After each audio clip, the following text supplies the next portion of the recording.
morning everybody. I am Dr. Nitin Joshi, Professor in Urology with teaching experience of 25 years. Today we will discuss a basic topic, that is JJ apparatus, which is important from the point of view of renovascular hypertension. Now, juxtaglomerular apparatus or JG apparatus. Juxta means near glomerulus. So it is a specialized apparatus situated near the glomerulus of each nephron. It consisting of three types of specialized cells. One is the JG cells or granular cells or Pulkyson cells. Second is the macula densa, and third is agranular cells or extraglomerular mesangial cells. Now, the JG cells or the granular cells or the Pulkyson cells, these are a specialized myoepithelioid cells which are present in the tunica media of the afferent arteriole. The afferent arteriole, before it breaks down into the cuff of the capillaries, that is before it breaks into the tuft of capillaries called glomerulus, there is a thickening which is present just prior it breaks into glomerulus, and that thickening is called as cuff, and this cuff of thickening is called as Pulkyson or the polar cushion. This Pulkyson or polar cushion is consisting of the JG cells. JG cells are actually the baroreceptors, that is mechanoreceptors or stretch receptors. They are actually the volume vascular receptors. Being stretch receptors or mechanoreceptors, they sense the stretch on the wall of afferent arteriole. The stretch on the wall of afferent arteriole is in turn proportional to the perfusion pressure. The perfusion pressure is proportional to the renal blood flow, and renal blood flow is proportional to the systemic blood pressure. In short, the JG cells detect the perfusion pressure of the afferent arteriole. The JG cells also has got the innervation from the sympathetic nerves, so that whenever there is sympathetic system stimulation, there is stimulation of the JG cells. Sympathetic system gets stimulated whenever there is fall in extracellular fluid, that is blood volume and blood pressure. These JG cells which are present, their cytoplasm shows well-developed Golgi apparatus, endoplasmic reticulums and ribosomes suggestive of protein synthesis. And the cytoplasm is granular. These granules are nothing else but the pro-precursors or the pre-hormone called prorenin. So the cytoplasm is granular, and hence the name granular cells. So whenever there is decrease in extracellular fluid, hence blood volume, there is decreased stretch on the afferent arteriole because there is decreased renal blood flow. So there is stimulation of JG cells. Also, whenever there is fall in blood pressure, there is stimulation of the sympathetic nervous system, so that the beta receptors present on the JG cells are stimulated, and the function of JG cells is synthesis and release of hormone renin. So whenever there is decreased renal blood flow, there is decreased blood pressure. This results into direct and indirect stimulation of JG cells, and hence there will be increased synthesis and release of hormone renin. Now the next is the macula densa. Macula densa, it is actually the tightly packed, closely compact, tall columnar cells present in the proximal part of the distal convoluted tubule, and is present between the afferent arteriole and efferent arteriole of the same nephron. This acts as a chemoreceptor or chemosensor, that is, it detects the change in the chemical composition of the tubular fluid, particularly the change in the electrolyte composition, that is sodium chloride, so that whenever there is change in the sodium chloride concentration of the tubular fluid, and hence this particular fluid when presented to the macula densa, then by the extraglomerular mesangial cells, they will be sending the impulse from the macula densa to the JG cells. So the macula densa is important in tubuloglomerular feedback mechanism. Now, the extraglomerular mesangial cells are actually the cells which are present in the triangular region situated between the afferent arteriole, efferent arteriole and the distal convoluted tubule. These extracellular mesangial cells, the cytoplasm does not contain any granules and hence it is called as agranular cells. These agranular cells which are present, so actually these are the agranular cells. These agranular cells which are present, these agranular cells, they send the stimulatory or inhibitory input from the macula densa to the JG cells. So the JG apparatus is responsible to maintain the glomerular filtration rate through the tubuloglomerular feedback mechanism. So the first function of JG apparatus is maintenance of glomerular filtration rate through tubuloglomerular feedback mechanism. Now, tubuloglomerular feedback mechanism, it is the feedback mechanism from the macula densa of the renal tubule to the glomerulus of the same nephron.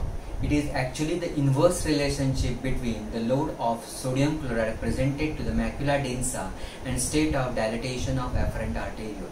So, whenever there is a decreased load of sodium chloride presented to the macula densa, then this macula densa, being a chemoreceptor, detects that there is decreased sodium concentration. It is the chemoreceptor or chemosensor.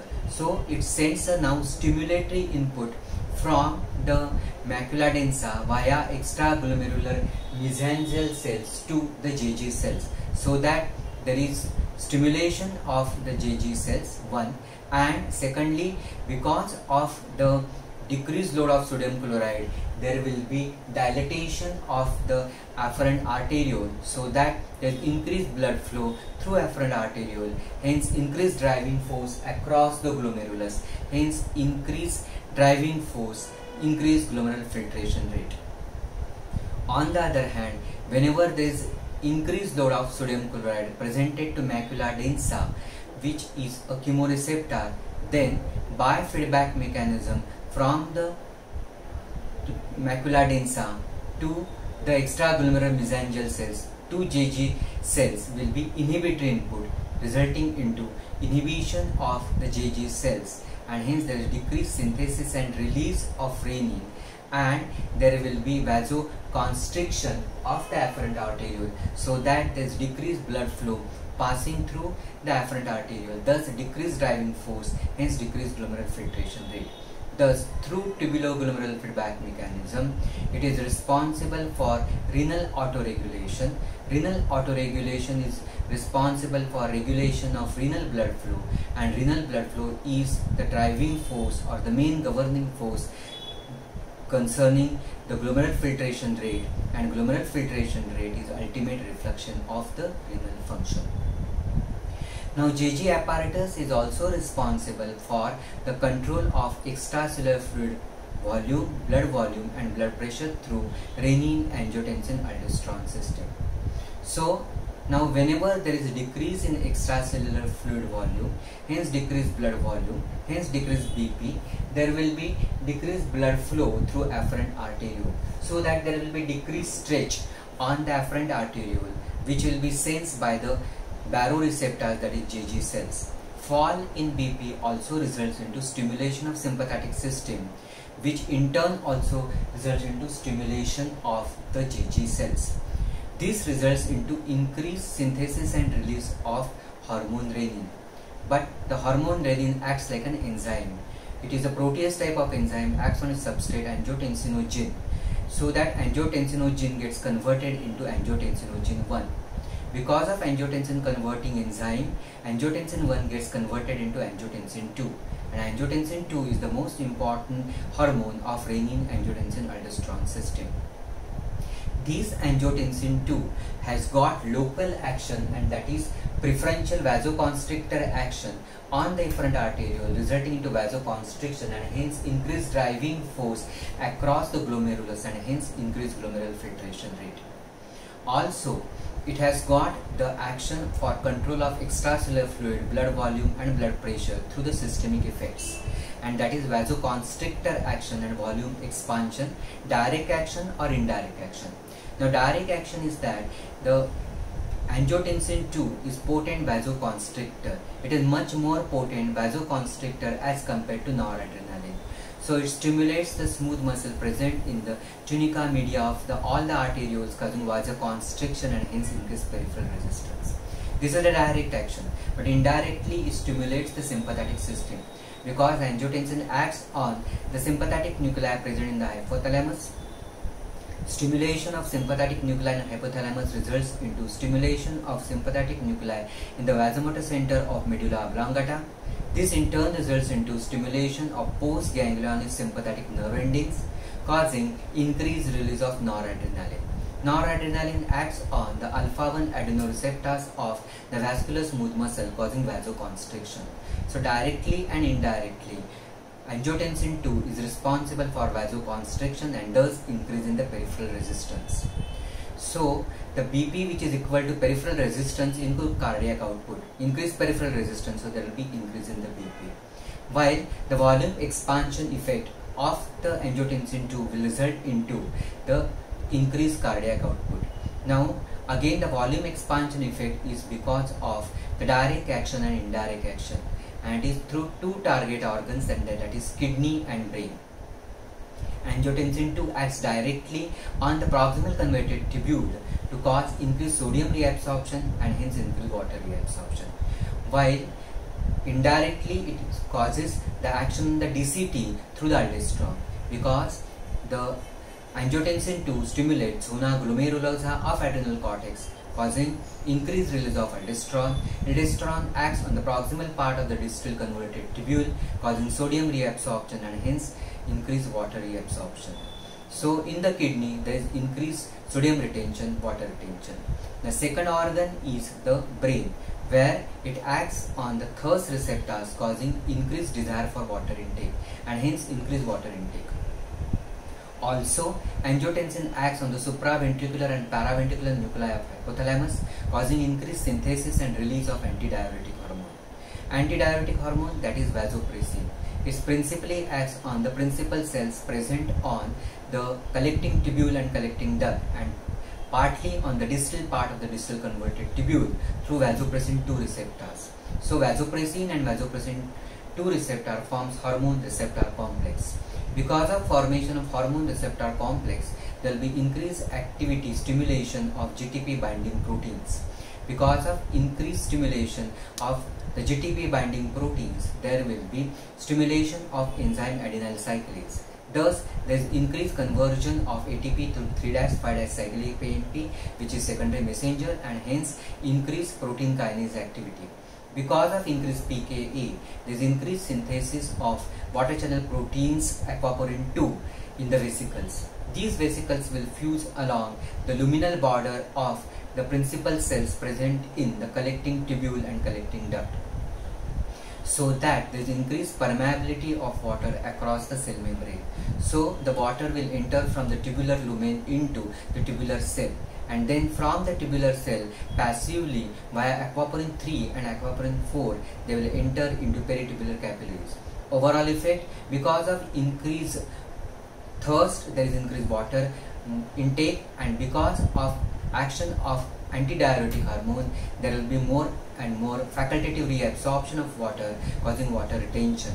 Overall effect, there is increased extracellular fluid volume, hence increased venous return, increased stroke output, increased cardiac output, and blood pressure is equal to peripheral resistance into cardiac output. So whenever there is fall in BP, because of the systemic effects, there will be increased blood volume and blood pressure. While whenever there is increased blood pressure because of increased extracellular fluid, increased blood volume, exactly opposite will happen, that increase blood pressure, so increase in the mean arterial pressure, hence increase renal blood flow, so that there is increased stretch on the afferent arteriole. Because of increased stretch on the afferent arteriole, it will be sensed by the JG cells, Because of increased BP, inhibition of the sympathetic nervous system, so directly into sympathetic inhibition of JG cells. Also increase in the renal blood flow, so increased driving force, hence increase in the glomerular filtration rate. So there is increased glomerular filtrate. So there is increased load of sodium chloride in the glomerular filtrate. Same will be carried to the macula densa, and macula densa, it is a chemoreceptor which senses the change in the chemical composition. Because of increased load of sodium chloride in the distal converted tubule, it sends inhibitory input via extraglomerular mesangial cells to the JG cells. Overall effect, inhibition of JG cells causing decreased synthesis and release of renin, and hence inhibition of renin-angiotensin-aldosterone system. And we have seen renin-angiotensin-aldosterone system acts mainly through the angiotensin 2, and because angiotensin 2 is decreased, so the systemic effects of the angiotensin 2, which are volume expansion effect and vasoconstrictor effect, is lost. As a result, because of loss of vasoconstrictor effect, there will be fall in peripheral resistance, and because of the decreased activity of volume expansion, there will be action on the kidney and brain. In the kidney, there will be natriuresis, diuresis, there is decreased water intake, decreased water retention.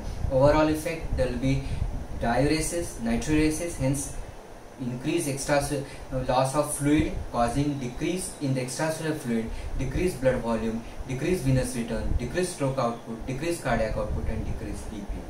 Thus, JG apparatus is responsible for maintenance of the glomerular filtration rate through tubuloglomerular feedback mechanism, and it is also responsible for maintenance and regulation of blood volume and BP through renin-angiotensin-aldosterone system. Thank you very much.